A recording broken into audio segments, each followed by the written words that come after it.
Assalamualaikum warahmatullahi wabarakatuh. Waalaikumsalam warahmatullahi wabarakatuh. Alhamdulillahilladzi an'ama 'alaina bi ni'matil iman wal islam.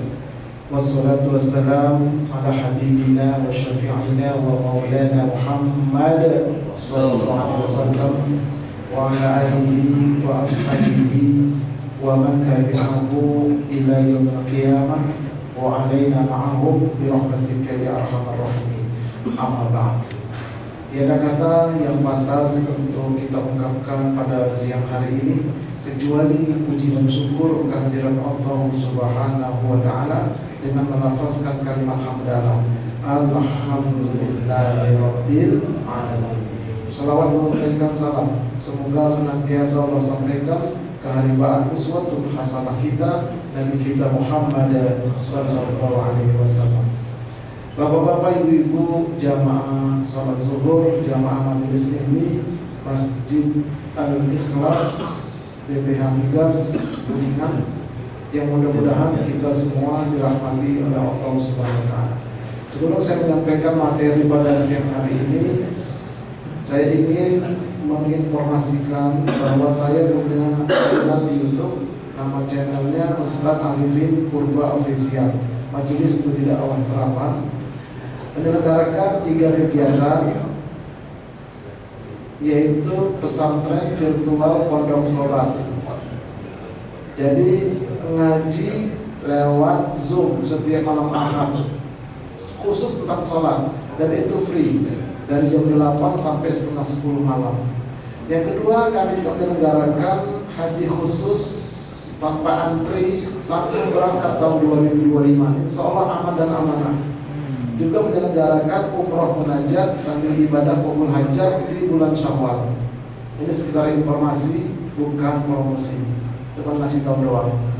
Kalau tahu ada yang mendapatkan informasi silakan. Nah, menyambut Ramadan, kami juga menyelenggarakan pesantren kilat pondok sholat. Mungkin di tempat antum tinggal ada masjid, ada sekolahan. Kumpulkan remaja, kita ngaji khusus tentang sholat dari zuhur sampai buka puasa. Ada dosennya nanti kalau mau khusus tentang sholat. Dan saya punya bukunya itu 300 halaman kurang lebih. Nah, ada sebuah motto, perbaiki sholatmu, maka Allah akan memperbaiki keadaanmu dunia dan akhirat. Jadi tidak boleh kita merasa cukup, terus kita harus mengupgrade sholat kita, termasuk ustadz sendiri pun. Oke, ya. Dengan tema besarnya adalah sifat sholat Nabi.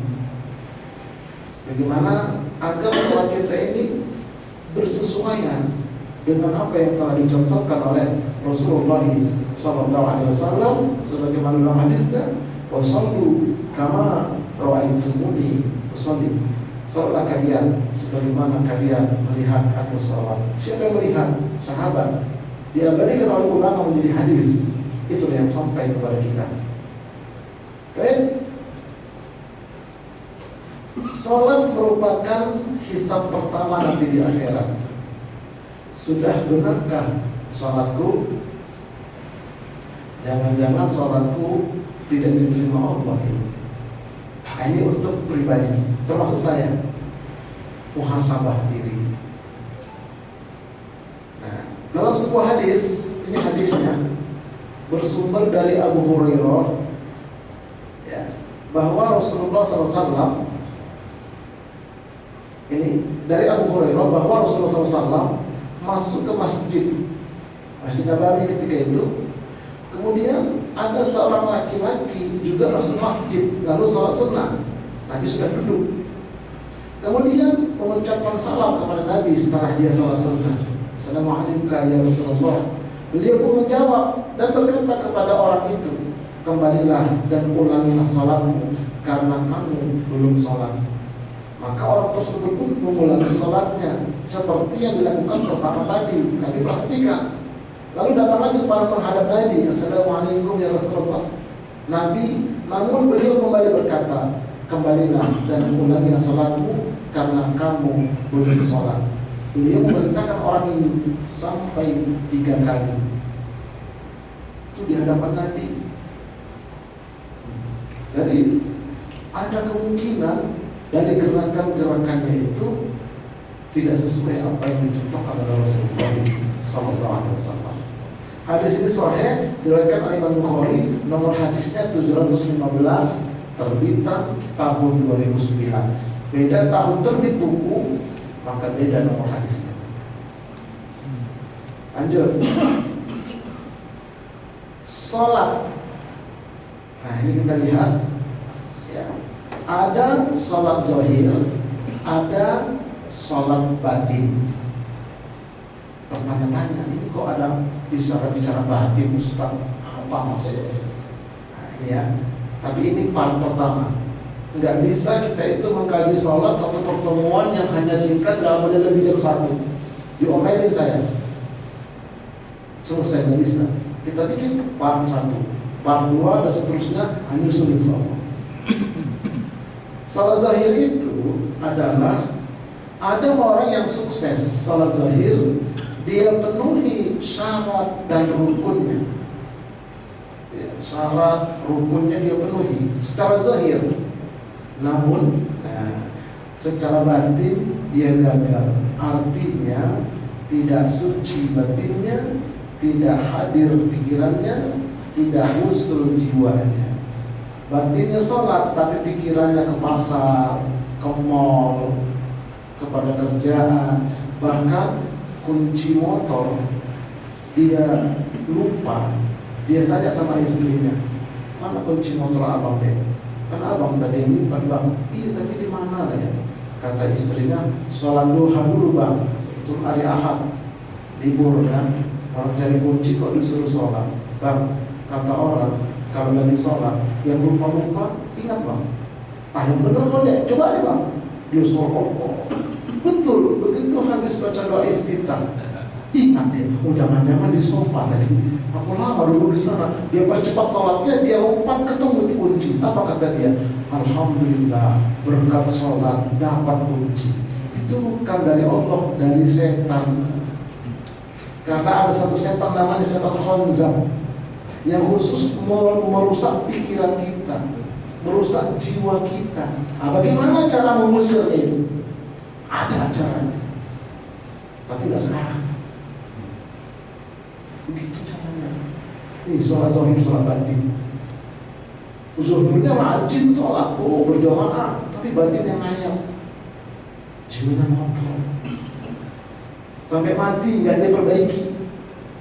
Nah, awas di akhirat. Nggak percaya, tunggu tanggal Mei.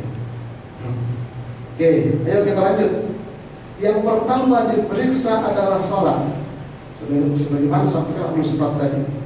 Apa kata Nabi? Awwalu ma yuhasabu bihi al-'abdu yaumal qiyamati sholatuh.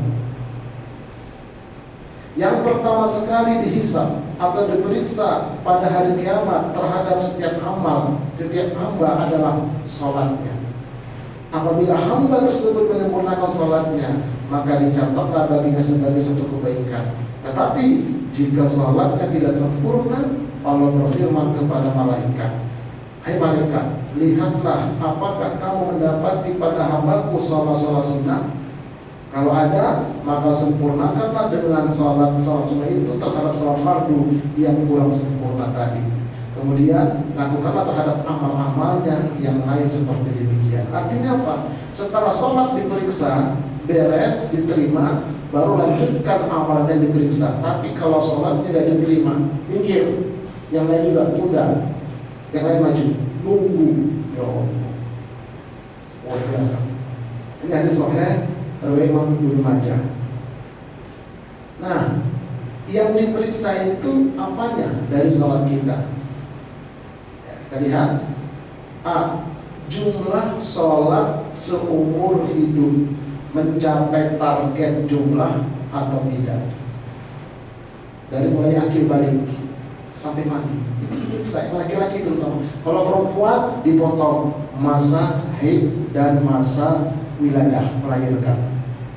Kalau kita gak ada haid Pak, gak tahu di sini gak ada ya, gak ada sholat. Itu diperiksa itu. Misalnya ada umur orang 70 tahun dia wafat, meninggal. Sementara umur 10 tahun sudah diwajibkan sholat. Berarti dia sholat 5 kali sehari semalam dikali 365 hari setahun dikali 60 tahun, maka total sholatnya adalah 109.500 sholat. Kok Ustaz tahu? Sudah saya hitung duluan.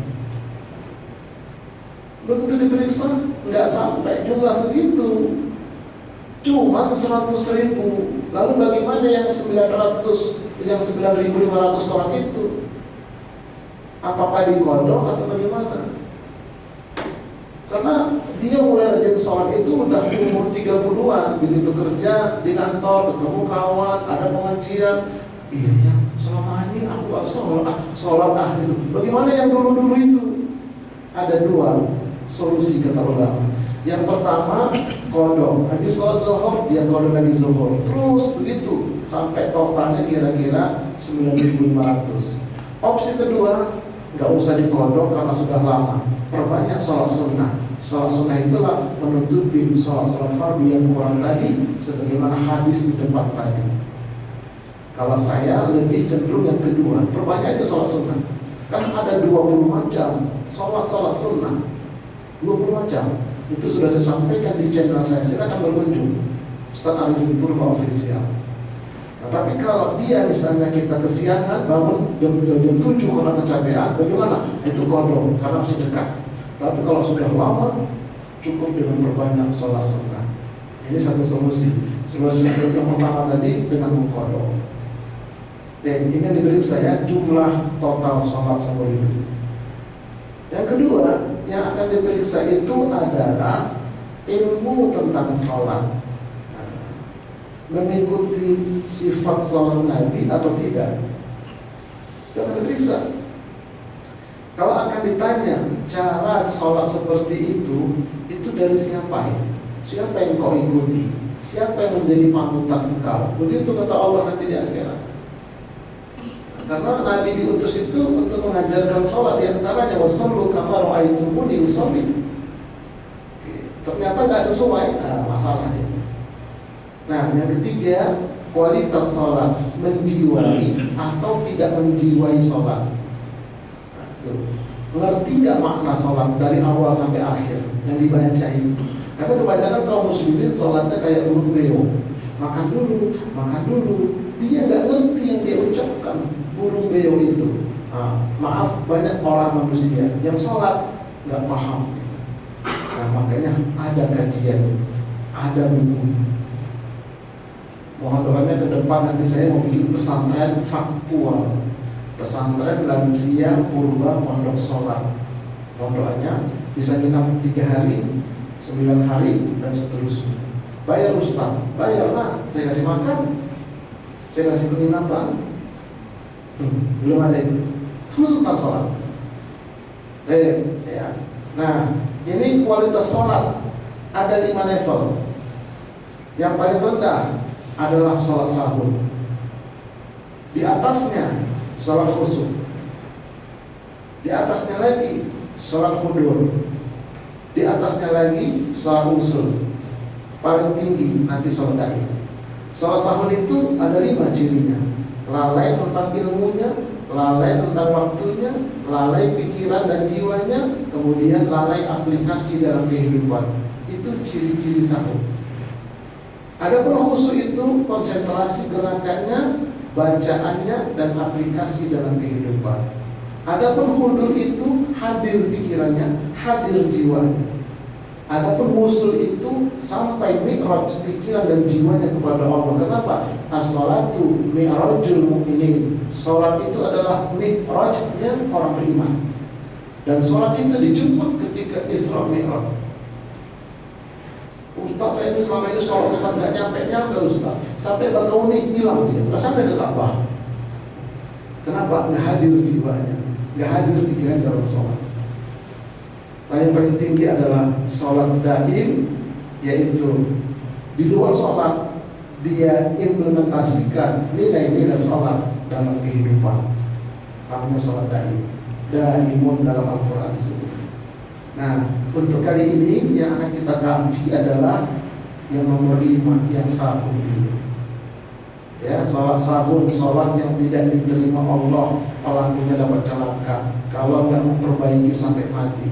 Allah berfirman, fawailul lil musalli alladzina hum an salatihim sahun. Maka kecelakaan bagi orang-orang yang sholat, yaitu orang-orang yang sahun terhadap sholatnya. Apa itu sahun? Ada 5 ciri-cirinya. Ya. Ciri-ciri sholat yang sahun itu ada 5. Kalau ada pada diri kita salah satunya, harus kita ubah, harus kita perbaiki. Apalagi kalau 5-5-nya alhamdulillah. Baik, yang pertama, menyia-nyiakan sholat. Allah berfirman, فَخَلَفَ مِنْ بَعْدِهِمْ خَلْفٌ أَضَاعُوا الصَّلَاةَ وَاتَّبَعُوا الشَّهَوَاتِ فَسَوْفَ يَلْقُونَ غَيًّا. Maka datanglah sesudah mereka pengganti yang jelek, generasi yang jelek, yang buruk, yaitu yang menyia-nyiakan sholat dan memperturutkan hawa nafsunya, maka mereka kelak akan menemui kesesatan. Nah, jadi zaman sekarang ini banyak, apalagi maghrib, Jabodetabek itu kalau maghrib di jalanan macet kota. Saya yakin itu mayoritas Islam. Sampai di rumah jam 7, jam setengah 8. Di mana sholat maghrib? Hari Jumat pun begitu. Andai kata hari Jumat seluruh kaum muslimin yang laki-laki balik berakal itu sholat, pasti nggak muat semua masjid, karena lebih banyak di jalan raya. Mereka santai aja nggak sholat. Nah ini sahur, ya sahur. Mereka inilah dalam bahasa kita nggak punya otak gitu. Ini Allah yang nyatakan. Ya, ini kata Allah. Wa idza nadaitum ila salati takhudhuha huzwa wa la'iba. Dzalika bi annahum qaumun la yaqilun. Ini surah Al-Maidah ayat 58. Dan apabila kamu menyuruh mereka untuk mengerjakan sholat, muazzin dipanggil untuk sholat, mereka menjadikannya buah ejekan dan permainan. Mereka santai saja, cuek saja. Yang demikian itu adalah karena mereka benar-benar kaum yang tidak menggunakan akal. Dalam bahasa kita nggak punya otak. Kasarnya begitu. Namun Islam kok dipanggil sholat kok santai aja, masuk politik. Ya Allah, na'udzubillah min dzalik. Makanya kita ini diperintah oleh Nabi, suruh anak kalian sholat umur 7 tahun, umur 10 nggak mau pukul tegas. Ya. Ancamannya apa nih? Ancamannya akan dimasukkan ke dalam neraka Sakor. Masalakakum fi Sakor? Qalu lam naku minal musallin. Apakah yang memasukkan kamu ke dalam neraka Sakor ini? Mereka menjawab, kami dahulu tidak termasuk orang-orang yang mengerjakan sholat. Gak tahu berdiri sampai mati. Takutnya Islam masuk dalam Sakor. Apa itu neraka Sakor, Ustaz? Masuk ke sana, dipukul kepalanya pakai palu, pecah, berantakan isi otaknya, disatukan lagi, dipukul lagi, disatukan lagi, ditanya, dipukul lagi, itu terus selama-lamanya. Na'udzubillah. Nah, ini hati-hati kita. Apalagi yang di luar Islam lebih parah lagi ya. Yang kedua, menunda-nunda sholat tanpa halangan yang syar'i tergolong orang munafik. Innal munafiqina yukhadi'una Allah wa huwa khadi'uhum wa idza qamu ila sholati qamu kusala. Sesungguhnya orang-orang munafik itu ingin menipu Allah dan Allah akan membalas tipuan mereka. Dan apabila mereka berdiri untuk sholat, mereka berdiri dengan malas. Mereka bermaksud dengan sholat itu riya di hadapan manusia. Dan tidaklah mereka itu menyebut Allah kecuali sedikit sekali. Nah, jadi hati-hati di sholat. Assalamualaikum warahmatullahi wabarakatuh. Itu orang munafik kata Allah. Istighfar dulu, zikir dulu, jangan langsung kabur, supaya tidak tergolong orang munafik. Di zaman Nabi orang munafik itu sholat bersama-sama Nabi di Masjid Nabawi. Nama ketuanya itu Abdullah bin Ubay bin Salul. Sahabat bilang, engkau kenal siapa munafik ya Rasul? Kami juga tahu. Kenapa tidak kita bunuh aja mereka itu di Masjid Nabawi ini? Jangan kata Nabi. Kenapa ya Rasul? Nanti orang kafir bilang, ya Muhammad sudah membunuh umatnya sendiri. Lalu bagaimana ya Rasul? Ajak mereka supaya mereka itu mau bertobat. Nah, tapi kalau nggak mau bertobat, ya sudah. Nanti Allah menyiksa mereka di kerak api neraka. Jadi orang munafik malas, ayo sholat cepat malasan. Lalu entar duluan, baru jam 1, dulu setengah 2. Begitu setengah 3, jam 3 kurang, belum sholat zuhur aku rupanya. Buru-buru dia wudhu sholat zuhur. Habis zuhur azan asar. Apa kata dia? Kok asar sekarang cepat ya? Baru aja zuhur. Dia sholatnya di ujung. Apa ada ustaz yang boleh kita menunda sholat? Ada. Kata Nabi, apabila terhidang makan, terutama makan malam, makan dulu baru sholat. Boleh. Kalau lapar badan kita itu, makan dulu baru sholat. Tapi jangan setiap azan dia makan. Terazan lagi, makan lagi. Azan lagi, makan lagi. Apa kata malaikat? Langganan ini. Nah ini sekali-sekali lah bulan puasa boleh. Atau seorang dokter sedang mengoperasi pasien, lagi sedang operasi azan, nah itu teruskan operasinya. Enggak boleh. Maaf ya Bu, oleh karena sudah azan saya tinggal dulu. Boleh mati dia. Nah diteruskanlah. Atau seorang yang sedang haji, ada adukan. Ini kalau saya tinggal nanti kering wazir, asal saya akan adukan. Udah. Makanya kalau mau bikin adukan lagi dia waktunya, wah tanggung nanti aja lah. Itu tukang yang soleh, dokter yang soleh. Jangan menunda sholat tanpa halangan yang soleh. Yang ketiga, yang berikutnya orang munafik di dasar api neraka. Ini dalilnya. Innal munafiqina fi darkil asfali minan nar wa lan tajida lahum nasira. Sesungguhnya orang-orang munafik itu ditempatkan pada tingkatan yang paling bawah dari neraka, dan kamu sekali-kali tidak akan mendapatkan seorang penolong dari mereka. Di kerak api neraka. Setiap orang munafik pasti orang Islam. Tidak ada orang kafir yang munafik. Tidak ada. Jelas dia kafir. Tapi orang munafik casingnya Islam, tapi dalamnya munafik. Salah satu cirinya menunda sholat tanpa halangan yang syar'i, terutama sholat isya dan sholat subuh. Itulah kata Nabi, ya, yang paling berat bagi orang munafik adalah sholat isya dan sholat subuh. Makanya kalau cari orang beriman, carilah sholat subuh yang berjamaah di awal waktu. Nah, oleh karena itu kalau cari mantu, carilah yang rajin sholat subuh berjamaah. Tapi ustaz udah tua-tua, enggak apa-apa. Karena rata-rata yang tua-tua. Ini ya. Jadi untuk menilai diri kita munafik atau beriman dari sholat subuh aja. Makanya kata orang kafir, kami tidak takut sama orang Islam sebelum orang Islam sholat subuhnya banyaknya seperti sholat Jumat, baru kami takut. Kenapa? Mereka tahu banyak orang Islam itu yang munafik. Alhamdulillah, jangan sampai kita termasuk orang munafik. Yang ketiga, beramal tanpa ilmu. Ini ciri salah satu. Makanya Allah berfirman, wala takfu ma laisa laka bihi ilm. Dan janganlah kamu mengikuti apa yang kamu tidak mempunyai pengetahuan tentangnya. Nggak boleh ikut-ikutan dalam beramal. Sesungguhnya pendengaran kalian, penglihatan kalian, dan qalbu kalian semuanya akan dimintai pertanggungjawaban. Harus pakai ilmu, apalagi sholat. Oke, kayak ngaji gitu tentang sholat khusus ini. Nah, kemudian yang keempat, tidak mengerti makna bacaan sholat dari takbir sampai salam, nggak ngerti dan nggak mau belajar. Ya ayyuhalladzina amanu la taqrabus sholata wa antum sukara hatta ta'lamu ma taqulun. Hai orang yang beriman, jangan kamu sholat sedang kamu dalam keadaan mabuk, sehingga kamu mengerti apa yang kamu ucapkan. Kita wajib mengerti yang kita baca, dan itu ada ilmunya, ada pelajaran ilmunya itu. Begitu caranya. Gak main-main ini. Serius kita dalam beragama. Orang dari dunia aja serius.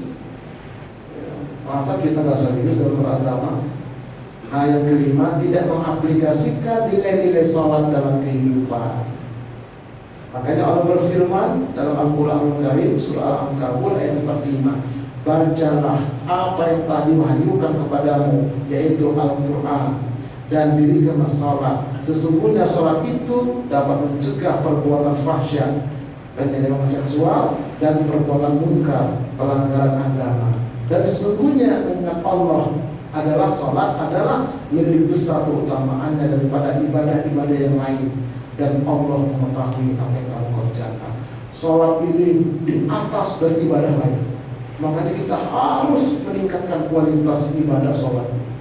Dan sholat yang benar-benar itu adalah dapat mencegah perbuatan fahsyat dan munkar, baru diterima. Tapi kalau sholatnya tidak bisa mencegah dirinya perbuatan fahsyat dan munkar, tandanya sholatnya sahun. Namanya sholat STMJ, sholat terus maksiat jalan.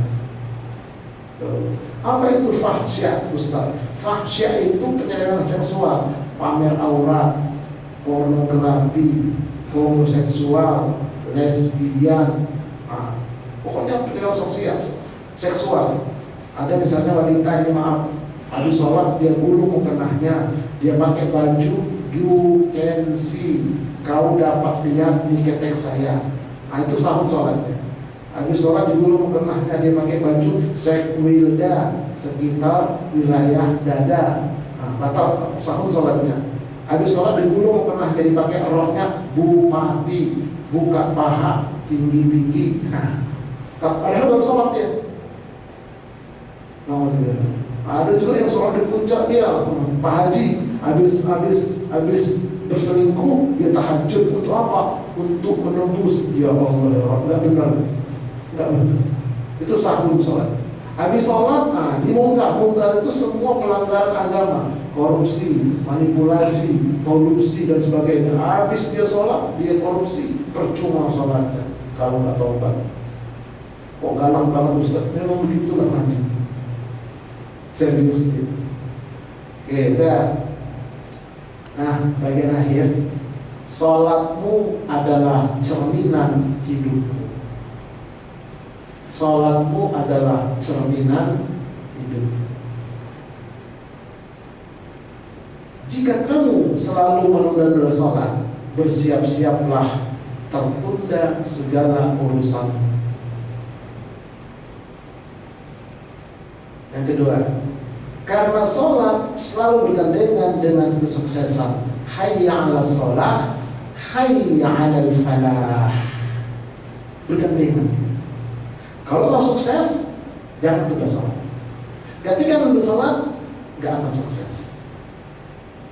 Yang ketiga, sejauh apa kamu berusaha menyempurnakan sholatmu, sejauh itu pula Allah akan memperbaiki keadaanmu dunia dan akhirat. Kalau kita belajar terus, meningkatkan terus, mendengar tausiah terus, Allah akan perbaiki. Bukan hasilnya, bukan endingnya, kemauan kita ini, ikhtiar kita ini. Nah, sekali lagi, tingkatan sholat itu yang paling tinggi adalah daim, di atasnya wusul, di bawahnya hudur, yang keempat khusyuk, yang kelima sahur. Nah, insya Allah nanti part kedua akan kita kaji tentang khusyuk. To be continued, insya Allah. Udah gitu aja ngaji, gak usah panjang-panjang, biar pendek langsung semua, kan enak. Ya daripada panjang langsung separuh, guber kemana-mana dia. Udah dikit aja itu sampai jam 1 itu selesai. Wallahu a'lam bishawab. Mudah-mudahan bermanfaat. Ada PDF-nya nanti saya kasih sama Ustaz. Kan enak itu ngajarin. Insyaallah saya kirim nanti PDF. Wallahu a'lam bishawab. Dan Ustaz, ya cukup ya. Ada saya tidak jawab. Silakan kalau ada jawab. Baik Bapak Ibu jemaah sekalian, setelah kita menyimak kajian hari ini tentang salat zahir dan batin, kami persilakan pada Bapak Ibu yang mau bertanya atau menambahkan. Silakan. Saya boleh nanya? Ya, silakan. Allah. Ya, saya Arif. Pak Arif, nggak ada fee-nya. Pak Arif aja. Ya silakan Pak Arif. Terima kasih atas waktunya.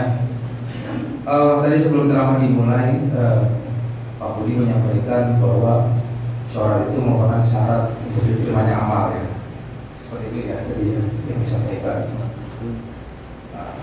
Tapi dari hadis yang disampaikan oleh Pak Ustadz tadi di awal, sepertinya arahnya tidak ke situ ya, bahwa sholat itu syarat diterimanya seluruh amal. Sedangkan kalau kita lihat dari rukun Islam, sholat itu hanya satu bagian dari 5 rukun gitu ya. Berarti kalau tidak sholat berarti haji, puasa dan lain-lain itu tertolak seperti itu ya. Yang saya tahu seperti itu tadi apa yang disampaikan. Nah saya pengen tanya ke lebih jauh Pak Ustadz, apakah nilai ibadah itu ada tingkatannya seperti itu atau sama bobotnya gitu? Artinya ya pahala haji sendiri, pahala puasa tersendiri meskipun dia tidak sholat gitu, atau dia tidak sholat sehingga puasa haji, puasa sholat, puasa dan lain-lain itu terhapus gitu. Itu seperti apa sih rumusannya begitu ya? Karena kalau kita lihat kalau dari sisi hukum itu, kalau satu hal yang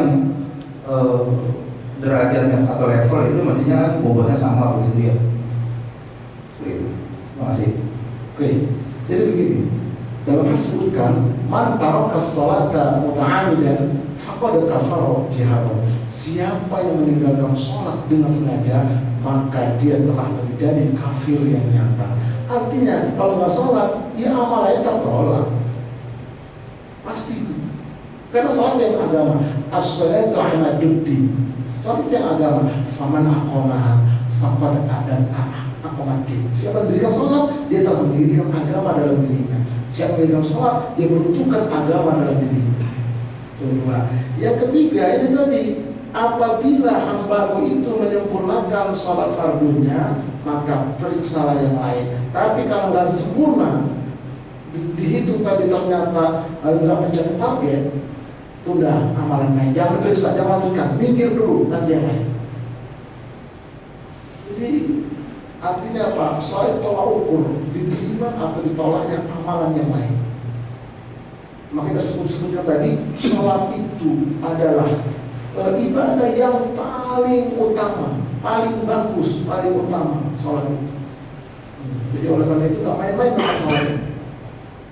Jadi oleh karena itu kita harus betul-betul ya menjadikan atau menegakkan sholat ini yang sebetul-betulnya, yang sebenar-benarnya. Ya jangan sepele, jangan anggap enteng. Nah jadi sekali lagi, kalau memang dia itu tidak sholat, maka amalnya ditolak. Kenapa?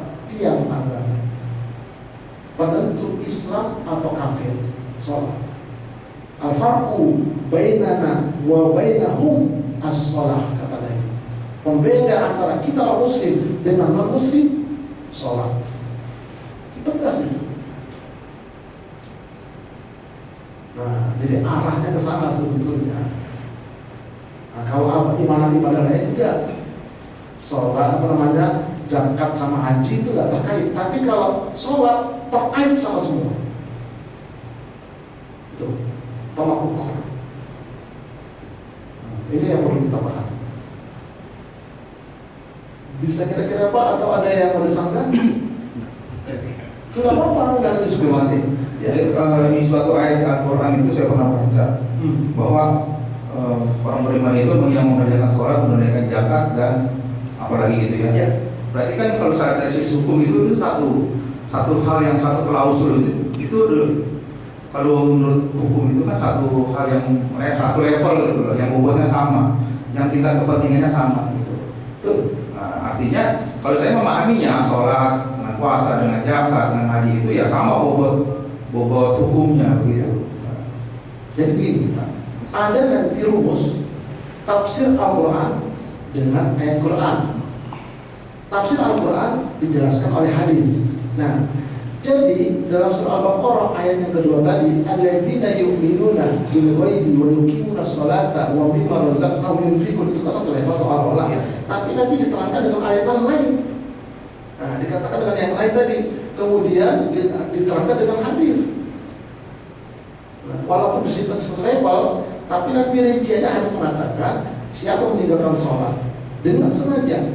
Tapi kalau meninggalkan, dia tidak berzakat, dia tidak berpuasa, entah pun apa alasannya, asal nggak sengaja dia ya, nah itu masih bisa diampuni. Tapi kalau sholat, aduh berat. Tolong ukur nih, tolong ukur. Tuh. Sampai-sampai Allah tadi mengatakan dipanggil untuk sholat, tapi nggak kerjakan atau dia nyantai-nyantai aja, orang itu nggak punya otak, kata nggak berakal. Siapa yang nggak berakal itu? Ulaika kal an'am. Mereka taubat seperti binatang ternak. Nah, oleh karena itu ini Nabi juga menyarankan, wahai suruh anak kalian umur 7 tahun untuk sholat. Kalau nggak mau umur 10, pukul dia. Sampai begitu nih. Sehingga waktu mau wafatnya Nabi memperingatkan umati as-shalah, umati as-shalah, umati sholat.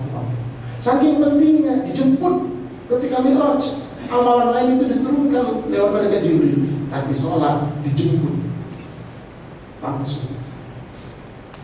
Tapi begitu luar biasa. Makanya, yuk kita meningkatkan kualitas. Bagaimana supaya sholat kita itu meningkat dari tahun ke tahun, meningkat. Apa itu nanti gerakannya, bacaan. Pernah nggak kita setor bacaan kepada seorang ustaz? Bacaan sholat, saya kira belum. Pernah kita setor gerakan, Ustaz, tolong lihat gerakan saya Ustaz. Belum. Banyak yang salah. Serius nih, saya perhatikan. Nangis. Apalagi kalau Ustaz itu udah kolbunya, mata batin terbuka, nampak itu Pak, 4 kepala binatang ini, onta, keledai, burung, sama anjing, nampak. Makanya Ustaz itu bikinlah majelis supaya kasih tahu umat ini jangan sampai begitu. Begitu. Ini ya. Jadi sekali lagi, memang secara dia kalau kita lihat di ayat itu sejajar, tapi bukan hanya itu ayat, banyak lagi lain ayat yang menerangkan tentang sholat, apalagi hadis. Intinya sholat adalah tolong tiang. Nah, jadi makanya sahadatain fondasi ini adalah tiang sholat. Infak zakat sedekah dinding, ya, puasa dinding, infak zakat sedekah adalah pusat, umroh haji adalah genteng.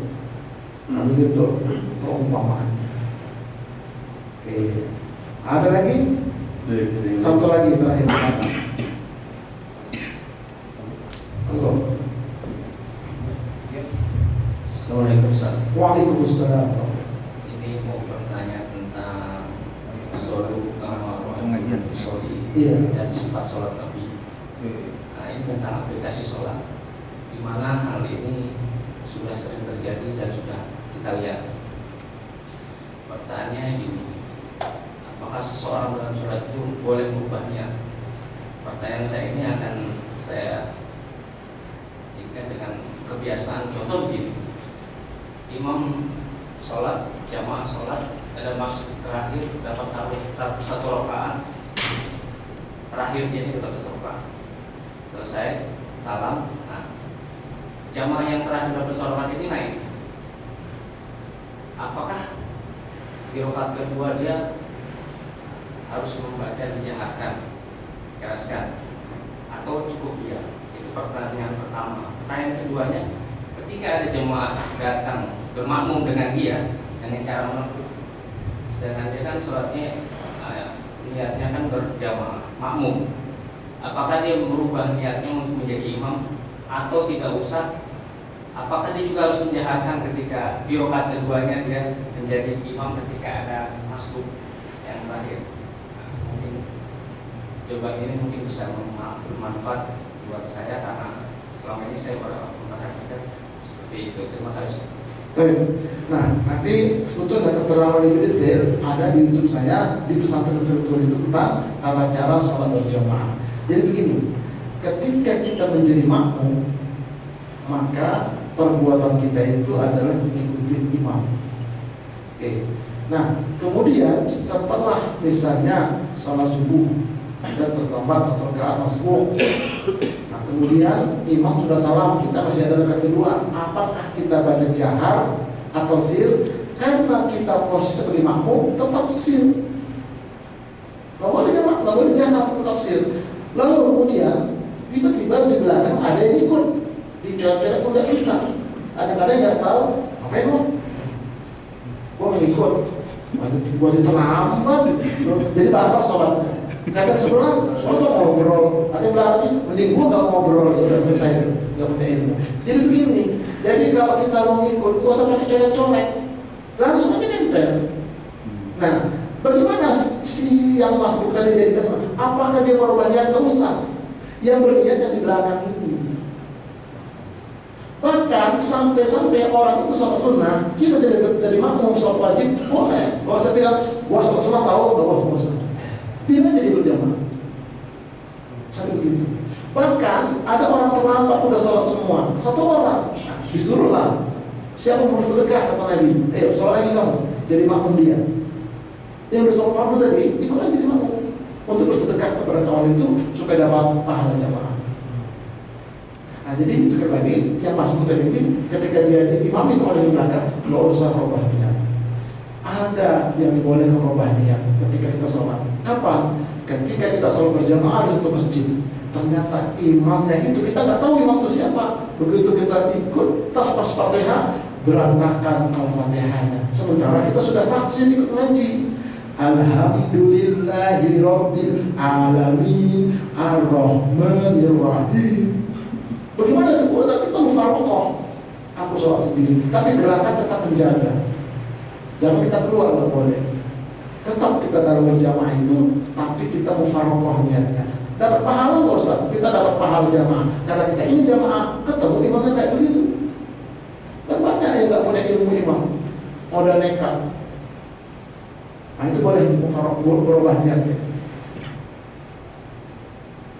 Zaman Nabi ketika sholat asar di Madinah, 2 rakaat kedua turun firman fawalli wajhaka wa satral Masjidil Haram. Langsung Nabi berubah niat dari Masjidil Aqsa ke Masjidil Haram. Maka terjadilah di Madinah Masjid Qiblatain. Ada banyak contoh-contohnya. Nah gitu Pak ya. Kira-kira begitu. Jadi nggak usah menjahatkan ya yang.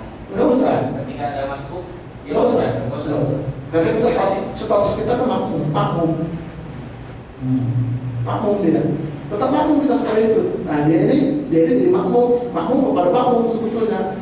Nah menurut ulama sebagian ulama yang dikatakan dapat 27 derajat, 27 berjamaah adalah kloter awal. Adapun kloter selanjutnya nggak dapat. Apalagi masbuk.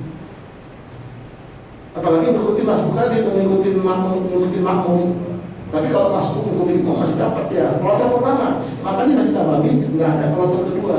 Ditunggu itu semua kloter pertama itu dapat 27. Gitu aslinya. Kata umam itu bagian. Oke, nanti kalau detailnya nanti ini kan baru awal ini part pertama, itu nanti part selanjutnya lagi. Oke, ini dulu ya kan Ustaz ya. Udah siap nanti Pak, di mana pimpinan saya nanti. Baik. Cukup ya?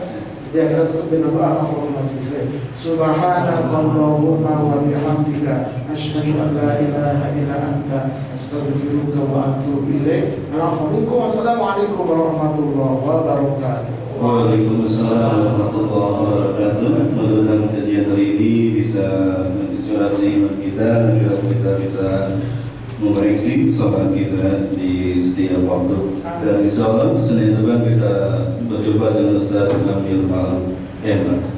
Terima kasih. Assalamualaikum warahmatullahi wabarakatuh.